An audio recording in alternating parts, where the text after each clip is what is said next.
Hola, soy Jesús Nieto Martínez. Vamos a continuar nuestro curso de combinatoria 3. Como siempre, recordando lo que hicimos en el video anterior. En este curso, teoría de Ramsey o combinatoria 3, vimos en el video anterior el famoso teorema de Ramsey. El teorema de Ramsey dice, para nosotros es la versión infinita. Simplemente vamos a llamarlo teorema de Ramsey. La versión finita la vamos a llamar teorema de Ramsey finito.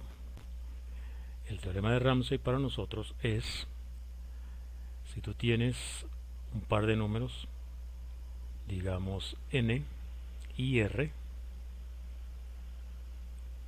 enteros positivos, vale lo siguiente. Si tú coloreas un conjunto, o mejor dicho, los subconjuntos de tamaño n de un conjunto infinito numerable, usando r colores, siempre habrá un subconjunto infinito de ese conjunto dado, tal que la colección de todos los subconjuntos de tamaño n de ese conjunto es monocromático para esa coloración. Habíamos dicho que eso es lo que significa esta notación. Demostramos entonces omega flecha paréntesis omega n r. Eso es el teorema de Ramsey. El teorema de Ramsey en su versión finita dice lo siguiente: dados nk,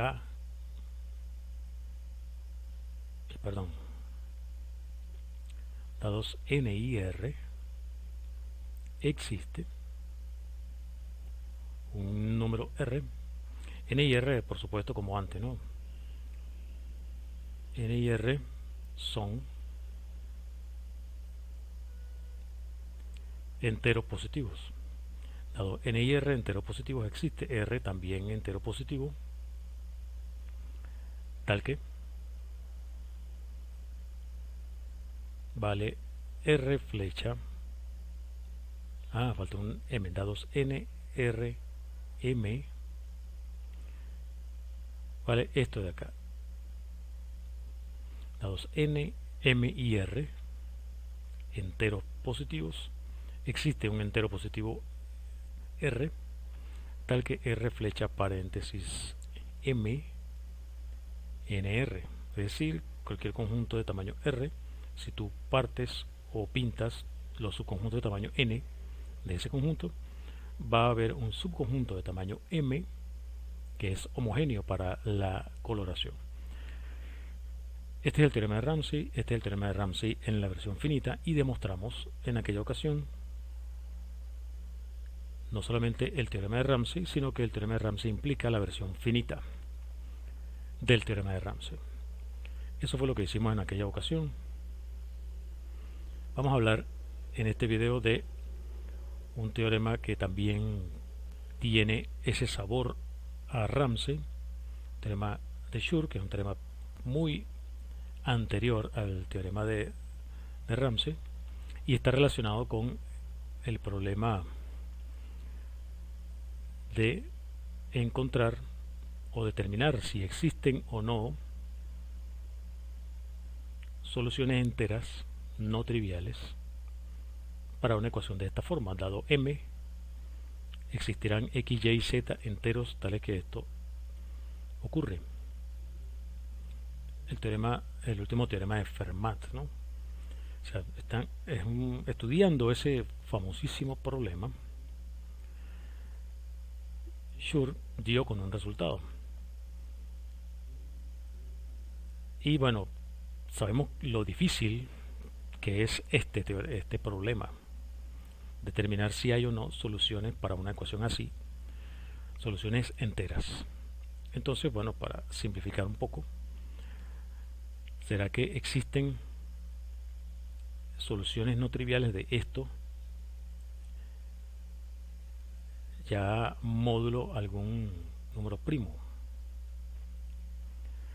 Ya no números enteros, sino bueno, enteros módulo P, para algún P primo.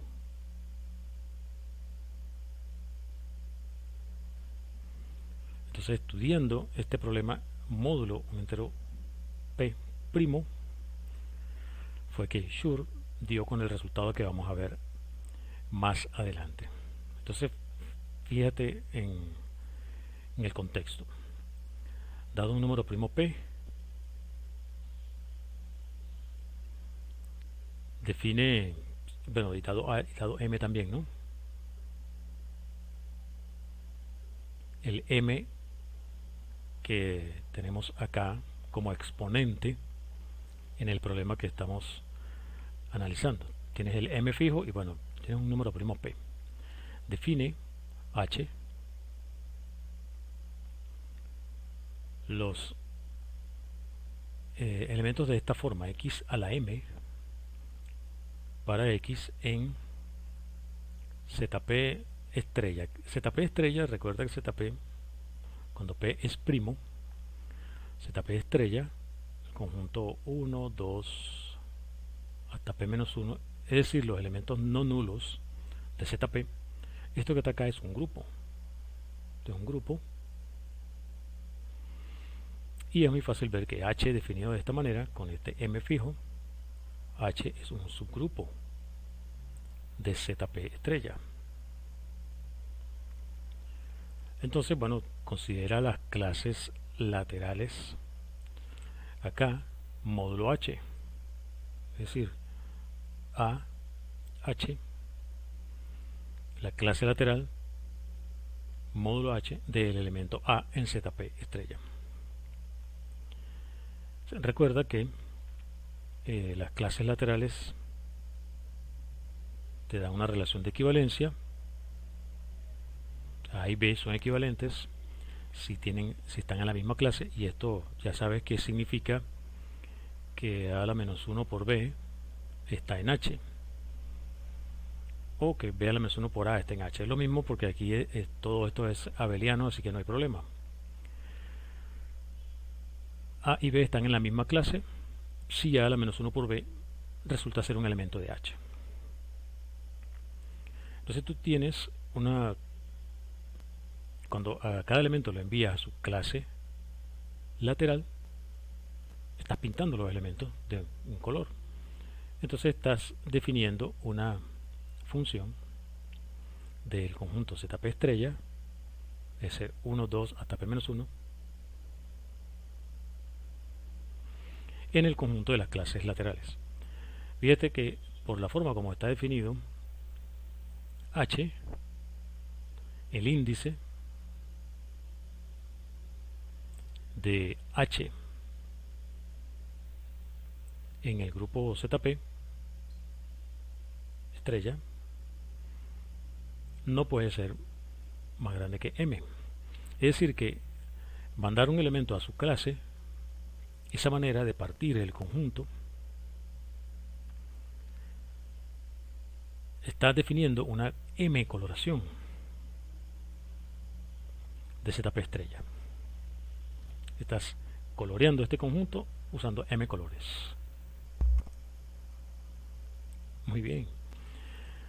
Entonces, si pudiéramos garantizar la existencia de un monocromático que se comporte bien, podríamos encontrar una solución para nuestro problema original, que es este. O sea, necesitamos 3 potencias de M, de manera que la suma de 2 de ellas te dé la otra. Potencias de M son elementos de H. Entonces queremos encontrar A, B, A y B en H, de manera que la suma de ellos dos aquí sería nuestro X a la M, este sería nuestro Y a la M, y este sería nuestro Z a la M. Aquí tenemos X a la M más Y a la M igual Z a la M, ¿no? O sea, necesitamos esto. Aquí ZP estrella, F lo que hace es mandar cada elemento en su clase. lo que quisiéramos es que estos estuvieran todos en la misma clase. Fíjate, si tuviéramos A y B en la misma clase y A más B también en la misma clase, tendríamos esto, fíjate. Si A, B y A más B en la misma clase, o sea que AH fuera igual a BH y la suma también, recuerda que esto quiere decir A a la menos 1B está en H. Este es nuestro, digamos, C, y que C está en la misma clase, diría por ejemplo que A a la menos 1C está en H. Entonces esto de acá, A más B igual a C. Vamos a escribir aquí A más B igual a C. Como todos estos elementos están en ZP estrella, todos tienen inversa, así que podemos multiplicar aquí, por ejemplo, por A a la menos 1. Si multiplicamos todo esto por A a la menos 1, aquí nos queda 1, aquí nos queda A a la menos 1B, y aquí nos queda A a la menos 1C. Si esto está en H, esto es un elemento de H, tenemos nuestro Y a la M.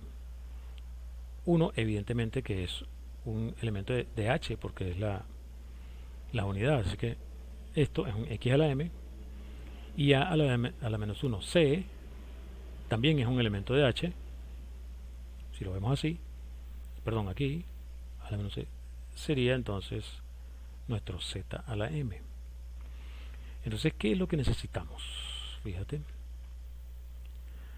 dada una coloración de este conjunto usando M colores, existe un conjunto de la forma A más B que es monocromático para esa coloración. A más B que es monocromático para esta coloración. Si tuviéramos eso, entonces tenemos esto, A más B igual a C, que estén en la misma clase significa esto, y a partir de esto tenemos esto de acá, y tendríamos nuestra solución no trivial para el problema este de la ecuación diofántica. Así que este resultado de acá, o esto de aquí nos llama la atención. Tenemos un conjunto de números naturales de 1 hasta cierto número y una coloración de ese conjunto usando M colores. ¿Quién nos garantiza que eso que está aquí tiene un monocromático de la forma un número, otro número y la suma de esos dos números? Bueno, eso nos lo garantiza el teorema de Schur. El teorema de Schur dice, o bueno, lo que nosotros vamos a llamar el teorema de Schur porque es un resultado más general, ¿no? El teorema de Schur dice lo siguiente: dados, vamos a ponerlo en la versión finita, que es la que estamos utilizando en esa aplicación. Vamos a poner el teorema de Schur en versión finita. El teorema de Schur finito. Dados. Quiero M, digamos, M, que es la cantidad de colores. Se voy a llamar, bueno, N, un número entero positivo, y M, que va a ser la cantidad de colores, también entero positivo. Existe un número, ¿qué nombre le pongo? Vamos a ponerle S por Schur. Existe S entero positivo tal que para toda coloración que yo tome del conjunto 1, 2 hasta N usando M colores, tal que para toda F así existen A y B aquí en ese conjunto 1, 2 hasta N. Existen A y B así, tales que El conjunto A más B es monocromático para F. Es decir, F de A es igual a F de B igual a F de A más B. O sea, nuestro conjunto A, B, A más B es monocromático para esa función f. Esto es el teorema de Schur. Dados números naturales n mayúscula y m, existe un número natural positivo tal que cualquier coloración del conjunto de los números del 1 al n, usando m colores, admite un conjunto monocromático de la forma A, B, la suma de A y B. Ese es el teorema de Schur. Vamos a demostrarlo. O mejor dicho, dijimos que esta era la versión finita. Vamos a escribir la versión que nos interesa a nosotros, que es la versión infinita, el teorema de Schur. Lo que nosotros vamos a llamar el teorema de Schur aquí sería, esta vez vamos a dar solamente la cantidad de colores, dado m, un entero positivo,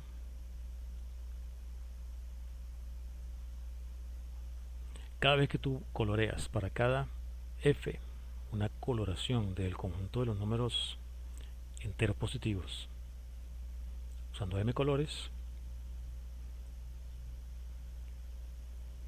existen A y B enteros positivos tales que el conjunto A, B y A más B es monocromático para esa coloración F. Eso es el teorema de Schur. Entonces es el que vamos a demostrar. El teorema de Schur en su versión infinita acá. Esto va a ser nuestro teorema de Schur. Vamos a demostrarlo. Demostremos el teorema de Schur. Fíjate que en esta demostración que vamos a hacer, vamos a utilizar, ya que tenemos a la mano el teorema de Ramsey, vamos a utilizar una forma del teorema de Ramsey.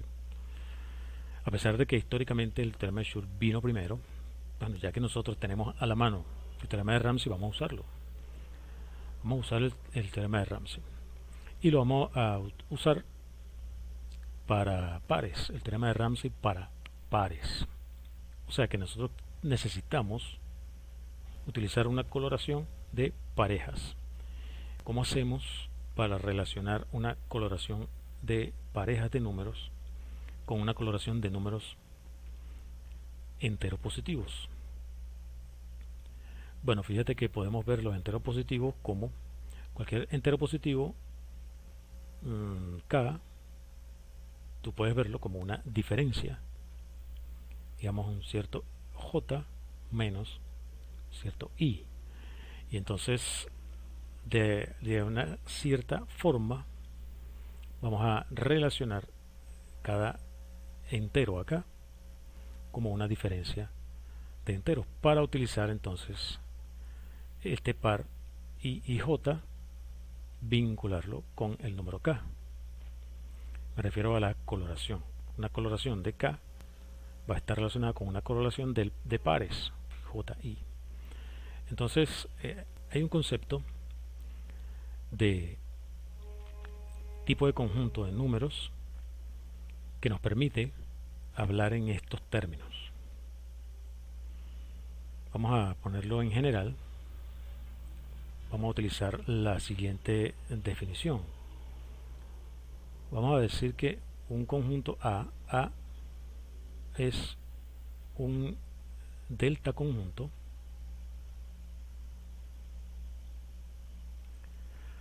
si tú puedes ver los elementos de A como diferencia de enteros de números naturales. Si existe A0 menor que A1 menor que A2, etcétera, una sucesión de números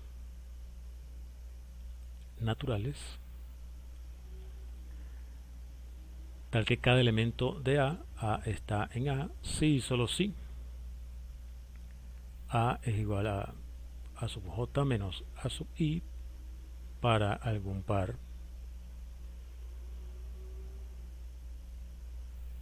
y j, por supuesto, con j menor que i, porque le estamos poniendo creciente, ¿no? Estamos poniendo creciente la asociación.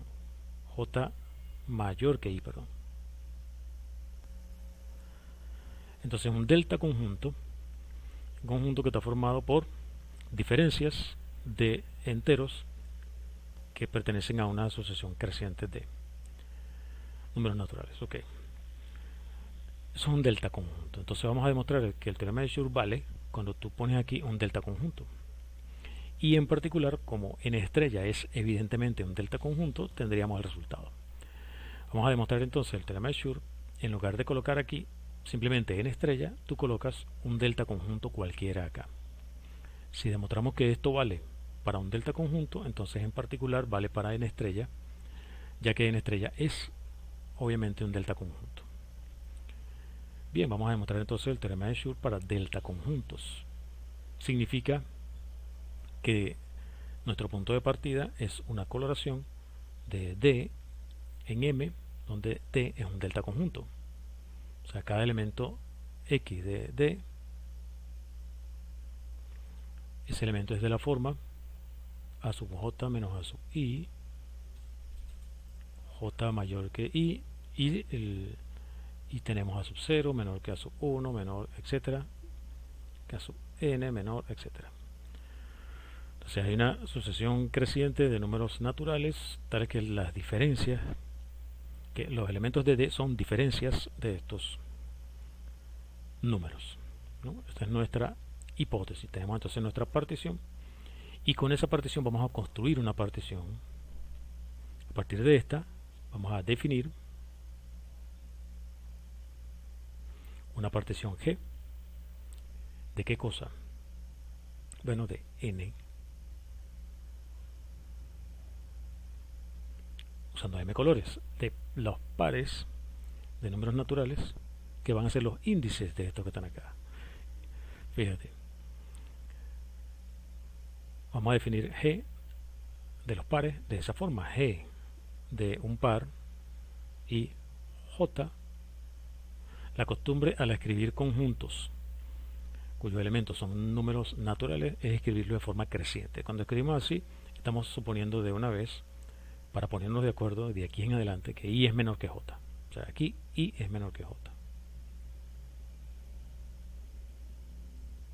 Entonces G aplicado al par IJ, estamos escribiendo IJ de forma creciente. G del par IJ va a ser simplemente el color que F le da a la diferencia A sub J menos A sub I.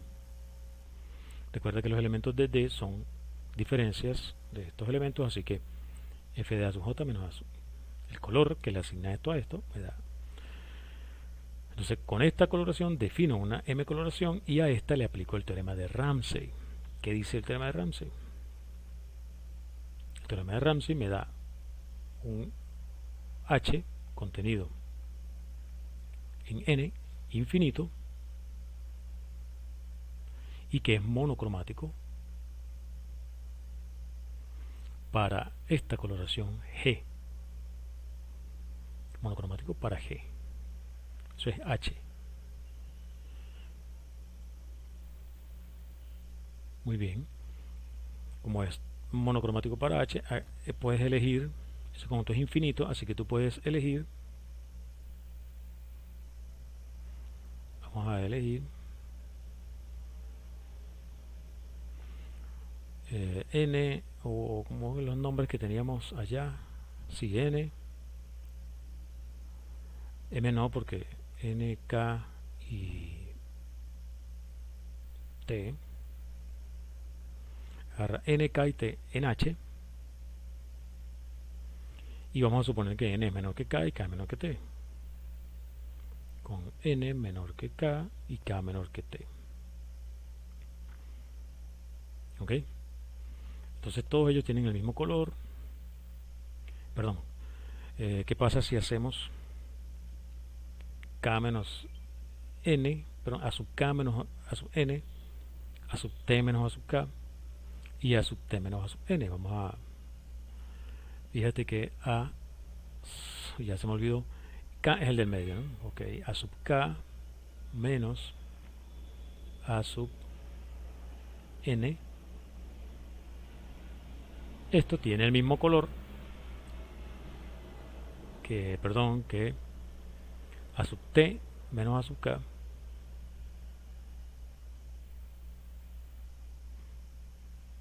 y que a sub t menos a sub n. Estos que están aquí tienen el mismo color, esto es monocromático. Mono para, esta es la de D, que yo la llamé F. Y no solamente eso, sino que, bueno, esto es un elemento de D, este sería nuestro A, digamos. Este sería nuestro B. Y si tú sumas A con B, sumas este con este, cancelas el A sub K y queda A sub T menos A sub N, que es este. Esto es monocromático para F.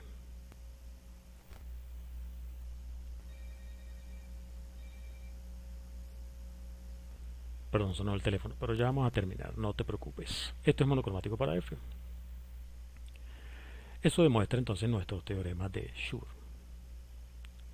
Teorema de Schur, dado un número entero positivo para cada partición en m pedazos, existen tres números que forman un conjunto monocromático y uno de ellos es la suma de los otros dos. Eso es el famoso teorema de Schur. En el siguiente video vamos a demostrar versiones generalizadas de este teorema y relaciones entre ellas. Este video lo dejamos hasta acá. Soy Jesús Nieto Martínez. Hasta la próxima.